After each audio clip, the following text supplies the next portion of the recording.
Okay, I can admit it. I'm a chocoholic. And I've never met a chocolatier I didn't like. Actually, I've never met a chocolatier until today. People come from all walks of life. They all have lives they lead. Any and all are welcome here to come and chat with me. Hi, everyone. Welcome to the show. Well, not only is my guest a chocolatier, she's also a writer, a food educator, and a digital business transformation implementation specialist. Ladies and gentlemen, Chrissie Bettencourt. Welcome to the show, Chrissie. Thanks for having me. Very excited. It's my pleasure. Now, did I get all of that right? Yeah, you did. It was a bit of a mouthful, I know. I understand most of it, except the part about being a digital business transformation and implementation specialist. What does that mean exactly? So I probably should find a better way to word that, but basically what it means is I help companies, organizations shift either their entire business or part of it into the digital space. And what I often find myself doing is fluctuating between the strategy and then the actual implementation of it. So that's why I try to make sure I have those both in there and helping them structure their teams and their business models, and then getting actually into the implementation of it with them. So how does it help a business to do that, to be digital? To become digital? Well, given that we are headed where we're headed, it depends on the business, and it's always unique to each organization and what would actually benefit them. But, at the most minimum level, it helps them with brand awareness and, getting out into the digital space and telling their story, and in just, getting what they stand for out there. Mm-hmm. And on the other end of the spectrum, it allows them to really just access a whole bunch of different markets that they might not have had access to before, and streamline their business so that a lot of it's automated online, if that is in alignment with, what they actually want. And it ends up cutting costs and really just attracting new people in, which is always a good thing. How did you get involved in doing that? Well, I do have a business background, but 13 years ago, I started working with online businesses, mainly in a COO capacity. And I started gaining experience in helping businesses structure themselves for the online platforms. And then I liked it, and I really loved the work. And so I ended up getting a certification in it from NYU in the Columbia Business School there. And I got certified in it. And then I've just been working in it for 13 years in different capacities, and just have really loved it. And I think one of the biggest enjoyments I get from it is just being able to help businesses access this potential that they didn't necessarily know that was sitting there, and transform their business in a way that it's in alignment with who they are, and at the same time it's a win-win for everybody. Because I know that there's sort of there's this bit of a stigma sometimes against digital, where people get a little bit concerned about automation and what that means for the employees. And a lot of the work that I've been doing, and a lot of the work around the team building, has actually been the opposite, where what ends up happening is a lot of those those jobs that have a lot of the tasks and the work is just very automated and repetitive, ends up getting automated, and it gives the employees a chance to actually shine more in their own strengths, provided the company gives them the space to do that. Right. So they're actually moving into something that's more in alignment with themselves and what their gifts are. And then they're adding more value, and they feel more heard. And it's just, for me, I love seeing that part of it, because you see people really just starting to shine with their gifts, basically. Right.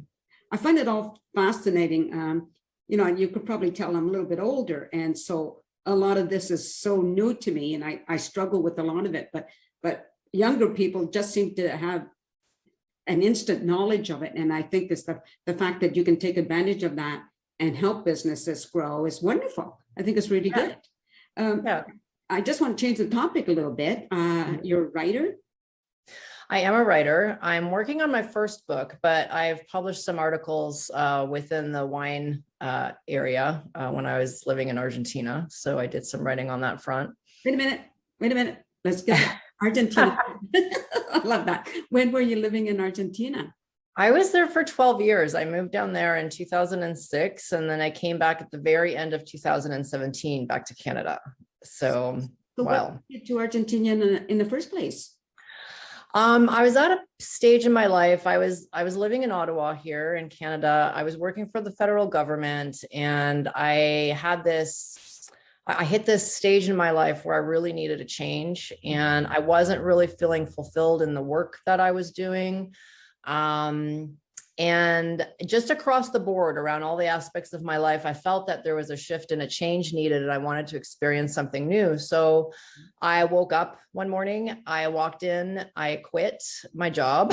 I'd been working there for 7 years. Right. I had a lot of interesting feedback from that. People were kept telling me, well, you can't quit the government because nobody quits the government. And I said, well, watch me. And I left. There was a 2-month period where, they had to find somebody to fill in my position. And then I sold all my belongings and I bought a one-way ticket to South America. And I just looked on the map. I looked to see where the mountains were because I like the mountains. I had absolutely no idea what the area was about or what it was like. I didn't know anybody down there. I just thought I liked the mountains and that was a good reason to go visit. And so I got down there and I didn't really have a plan, to be completely honest with you. I just thought I would figure it out as I go, which is what I tend to usually do. And then I stayed 12 years. So. Okay, well, we're going to have to do a whole show just on that. But I don't want to do that right now because I interrupted you when you were talking about writing. So I'm curious about that. But you're just going to have to come back on the show. That's all there is to it. There we go. Okay, so you had some articles. You said you wrote some articles. I did. So I've been writing for a while. Previous to my chocolate and wine experiences, I was also an energy healer. So I wrote different articles around energetic healing, and I had those published in some magazines in Canada. And then I shifted my writing to more food and wine related work. And I published some articles in the wine industry, both in Argentina and online publications in the States. And I had my own website at the time too. So I published a lot of content on that. It's no longer up and running, but I will be reviving it in 2022. So. Okay. That's awesome. Now, okay. And as a food educator, what do you do there? Well, when I was down in Argentina, I found myself all of a sudden catapulted into the wine industry. So I started learning a lot about that, which then led me to the world of chocolate. And I decided to combine the two. So I led chocolate workshops. I facilitated workshops where I taught people how to taste using chocolate and wine as the medium. So what I ended up doing was I got into the education component. I created a course for the sommelier school down there. And the gist of it was I was teaching people how to taste, how to open up their palate.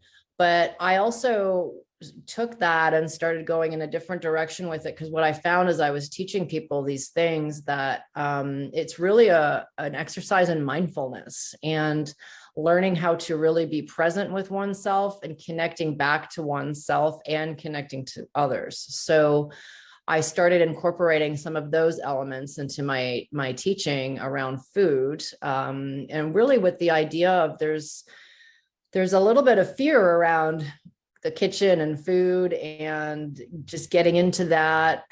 So I was really trying to bring people back into more of a food experience, having more food experiences in their life, getting them back in the kitchen and getting them connecting with people through food again. So I was able to combine those two. Right. When you see this played, you'll see at the beginning, you didn't hear this.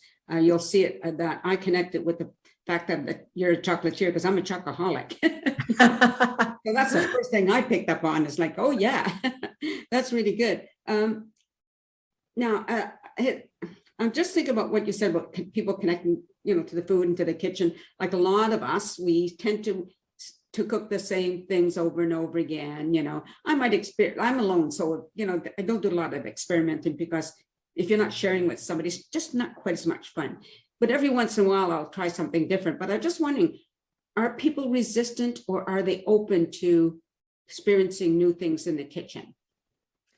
I thought my thought was that there would be more resistance, and there actually wasn't. People were much more open to it than I expected. And I think having them go through the experience of tasting first really helped with that, because I think had they not experienced that, there might have been more resistance to it. But as they started realizing that, oh, wow, there's this whole new world of flavor that I didn't even know I was capable of experiencing, it motivates them then to get into the kitchen to experiment with those flavors and create interesting things. And it doesn't have to take long. And I know I have a 7-year-old, so I know what that's like, where you're really just racing for time, trying to get dinner on the table. But, it's still possible. Even if it's just once or twice a week, then that's still a good thing. Do you think that COVID has helped people be a little bit more open because a lot of people are at home more? I do. There's again, though, there's a lot of, we've got, DoorDash and Skip the Dishes and all the other platforms where we can easily order food. But I do believe it has influenced a lot in that respect, because we can't always be ordering 7 days a week. Maybe some people can, but we can't all do that. And it's what it's done is it's got everybody back in the house together, gathered. And then there's also been the time factor where a lot of people have found themselves with more time now, and that has led them back into the kitchen, which I think is a wonderful thing. Yes, absolutely. I don't drink, so it's hard for me to kind of relate to the wine situation, but I know a lot of people that do drink wine, and I just never, it's hard because I can't quite relate, but it's hard to imagine chocolate and wine. Like I don't see that connection, can you explain that a little bit? No, a lot of people don't. And, theoretically, chocolate and wine really don't go that well together because they're both astringent. They can both be bitters. It depends on the chocolate. But what I found was they also had a lot of similarities. And so what I would do instead is create truffles. So I would create my signature truffles, and I would actually sit down, taste the wine, find that flavor profile, and then make a truffle to match it so that the two integrated really well, so that it was easier for people to pull out those flavors when they were tasting it together. And it also highlighted each one on its own really well too. So was that a long process to find one of those? Yeah, it was a long process. There were days when I'd be at the kitchen table for 5 hours, Oh my goodness. tasting different things. I'd lay out a spread because it's not just the chocolate and the truffles. I would sometimes mix cheese, spices, fruit. So I would have a whole, table laid out with all of those different things, tasting with the bottle of wine, and then trying to figure out which chocolate went with what. So it was fun. It was a fun process. Did you have any friends to? I did. I would actually, it was a big joke because every time I would do one of these, everybody would get on a list so that they could come over and help me out. And so I would invite everybody over, and all of us would be around the table because there was no way I could go through all of that on my own anyway. And it was good because I got their feedback too. So it ended up being a fun gathering with friends. And then also I got work done at the same time. Very good. That sounds really awesome. So what's coming up for you? Anything new? Well, I'm currently, for 2022, I'm really focusing back on my writing because I've taken a bit of a hiatus from that. And with a lot of the transition, moving back to Canada and just, life in general, and then working with some clients. I'm now going to focus back on my writing and finish the book that I'm working on, which is focused on transformation, and helping people understand what that process is from a personal standpoint. And then getting also just content back up online again in terms of both transformation around personal and business. And then the other side would be the food and just the food education. Right. So that's really good. No, in the meantime, but you would still be available if somebody wanted to hire you for help with their going digital for their business, right? No, I'm actually shutting down for 2022 because I have, right now I'm working with a client that takes up 100% of my time on that front. So I'm going to stay with that so that I can focus back on the other end of the business.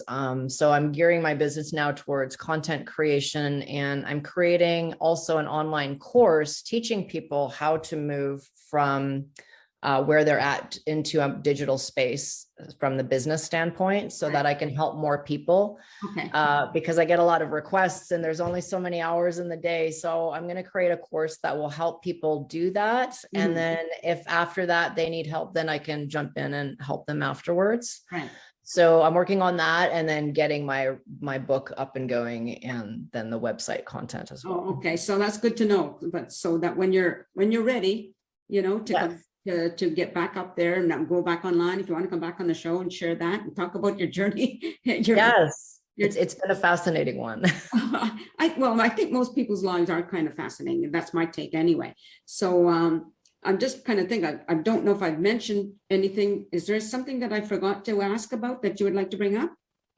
No, you really touched on all the elements, and as you said, the journey that's a whole other conversation to have in terms of what happened around that. But no, you pretty much touched on everything. Yep.